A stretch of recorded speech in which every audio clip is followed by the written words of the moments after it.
if I walk over there and sit next to Mr. Johnson and carry my phone, does Google know that I was sitting here and then I moved over there? You're welcome anytime, Judge. Yes or no? I genuinely don't know without knowing I'm what shocked services. you don't know. Do you or do you not collect identifiers like name, age, and address? Yes or no? If you're creating an account, yes, and using an account, yes. Yes. Device identifiers like IP address or IMEI? Depending on the situation, we could be collecting it, yes. Specific search histories when person types something into a search bar? If you have search history turned on, yes. Contents of emails and Google documents? We store the data, but we don't read or look at your Gmail. But you have access to them? As a company, we have access to them, yes. So you could?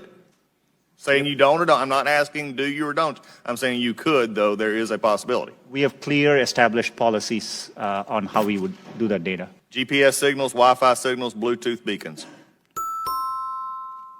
Would depend on the specifics, but there may be situations, yes. GPS, yes. Yes, if you have And location. voice and conversations when using Google Voice products?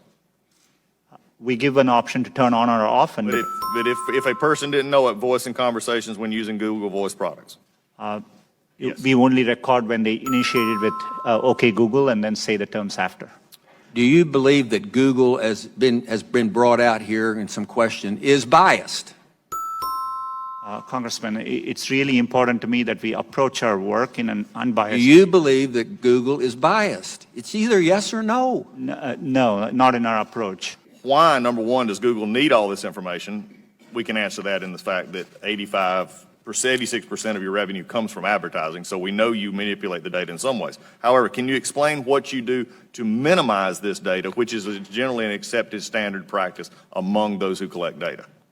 Our goal is, but we are providing, for example, if we are providing you a service like Gmail, which we have done for 15 years, that data, we need to store it for our users, so they expect us to.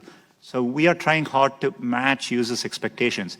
We don't need, our data for advertising, as I said earlier, most of it comes from just the keywords you type. And so, we need minimal data to do advertising. We give you options to turn ads personalization off. We store most of the data we do today to help give users the experience they want, and that's what we're trying to do. How do you explain this apparent bias on Google's part against conservative points of view, against conservative policies? Is it just the algorithm, or is there more happening there? Congressman, I understand the frustration at seeing negative news, and I see it on me. On Google, there are times you can search on Google, and page after page there's negative news, which we reflect. But what is important here is we use a robust methodology to reflect what is being said about any given topic at any particular time. And we try to do it objectively using a set of rubrics. It is in our interest to make sure we reflect what's happening out there in the best objective.